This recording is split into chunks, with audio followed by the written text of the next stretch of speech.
We are teens documenting reality. We are telling the story to create change, to highlight accomplishments, and to give people a voice.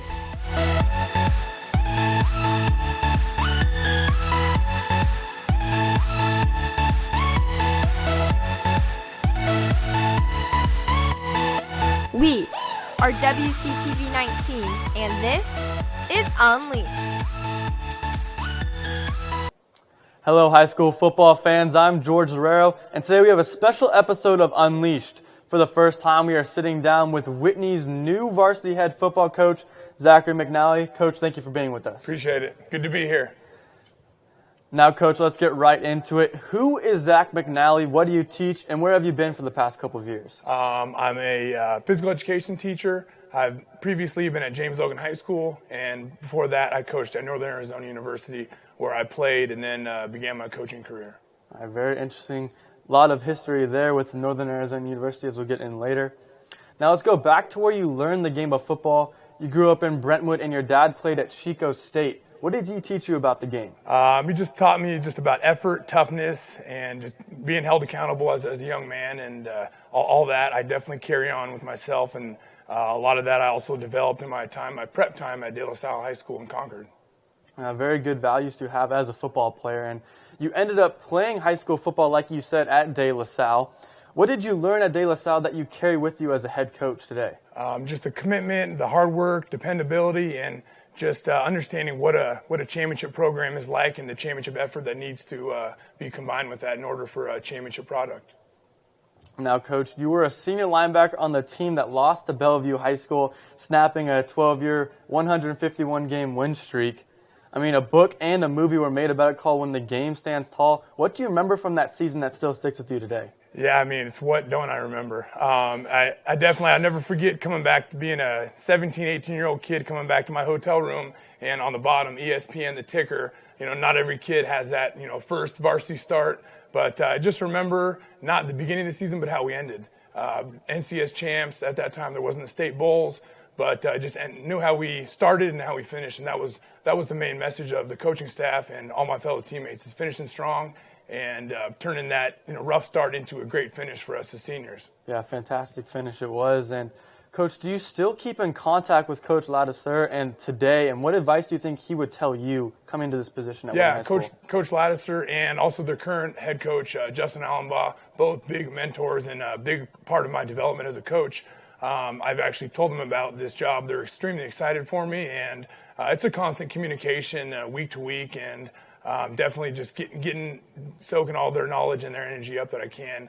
Yeah, it's definitely a constant communication and how I can improve and just touching base. Yeah, it sounds like a good core group of mentors for you. And if I understand this correctly, after high school you went to Boise State as a walk-on, and then you went to Diablo Valley College, and then you graduated from Northern Arizona University. What did you learn from those schools that you still carry with you?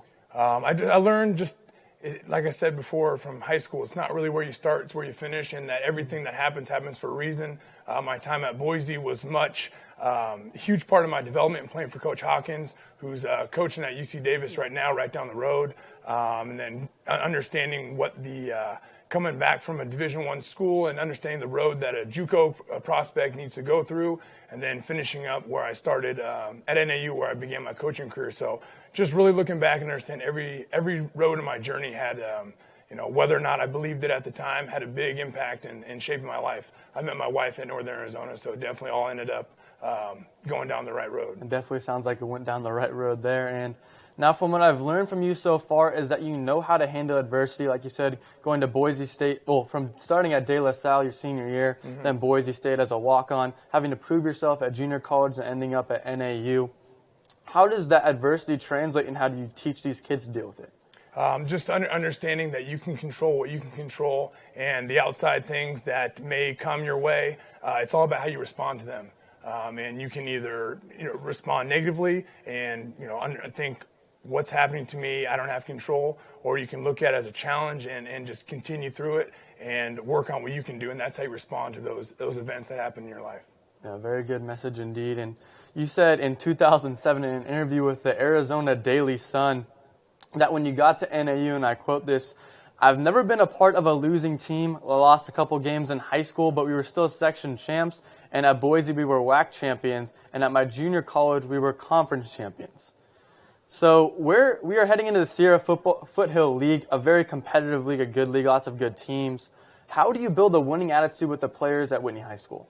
It all starts with off season. Definitely starts with between the ears, our mentality, and also just putting the work in the off season conditioning and preparation, making sure that our bodies are ready for the physical demands of the Sierra Foothills League, and #1 conference in Northern California, #2 in the state. So definitely getting ready for the season mentally and physically, and then at that point during the season is cutting it loose and reaping our benefits from all our hard work in the off season.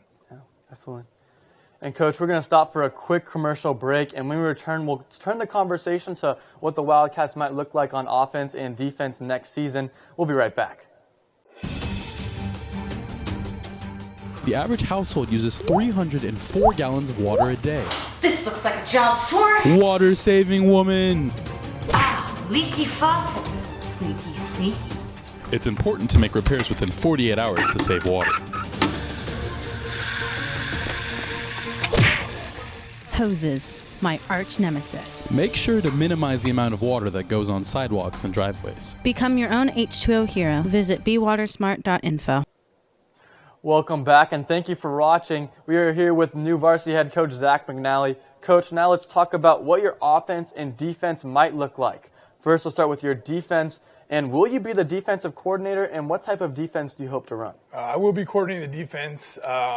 Definitely, it'll be a four-man front. Cover 3, 4-4, and then 4-3, cover 2, and some multiple schemes with that, being able to disguise coverages, but four-man front, stopping the run, and being very physical up front and built on effort, physicality, and toughness. It definitely seems like you put a lot of thought into that defense. And Coach, the SFL is full of some high-powered offenses. First, let's talk about Folsom High School. Yeah. I mean, they returned All-Metro Player of the Year Joseph Nada at receiver and Offensive Player of the Year quarterback Caden Bennett. We're going to show you a play from a game against Jesuit last season. If you look at the monitor, Bennett is able to drop this pass into Nada in double coverage for the touchdown. What would be something that we might see from your defense that would slow down an offense like this? Definitely getting an underneath and also an on-top defender, being able to switch up the looks and not let them sit back and get the same look over and over.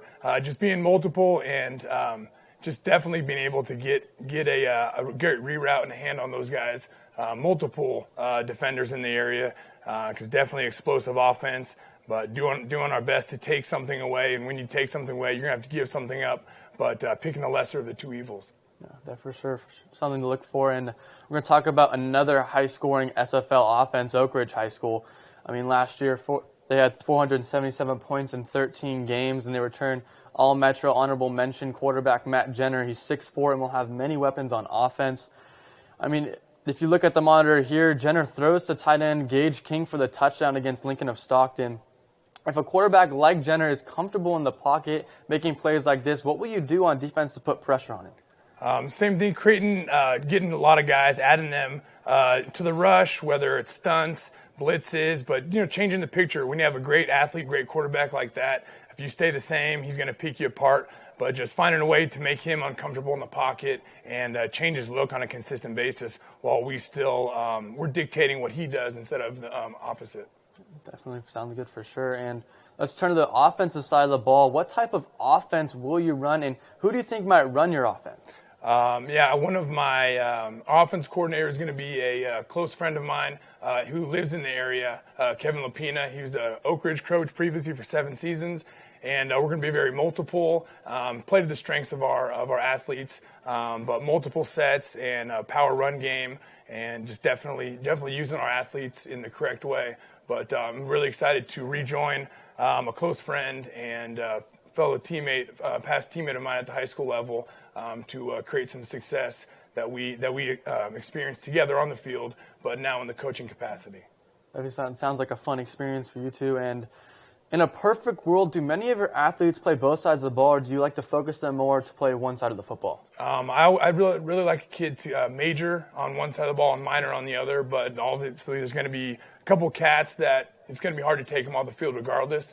But normally I'd like them to have a major and a minor, but there's, like I said, if you are one of our best players on both sides of the ball, the best guy is going to play, and definitely looking for them to get themselves in the best shape possible so that they can do that at a high level consistently throughout the whole year. Yeah, definitely something to look for next season. And Coach, we are down to 2 questions, and they're an opportunity for you to just introduce yourself to the players, parents, and fans in the community. So can you just define the culture of your team, and what does a team led by Zac McNally look like? A team led by me they're going to be tough. They're going to do the right thing all the time, whether I'm there, whether they're on the field, whether they're in the community, whether they're in the classroom. It's just all about doing the right thing on a consistent basis, and we're gonna do it the right way. And I'm just really excited to be here. I can't wait to meet everyone in the community and creating some great memories on and off the field. My family's really excited about coming up here. Big football family. My wife's really excited, and I just can't wait to get started. And there's definitely a lot of work to be done, but that's the best part about it. Yeah, something to look forward to. And finally, what is your message, and what would you like to say to the Whitney players and parents who will watch this?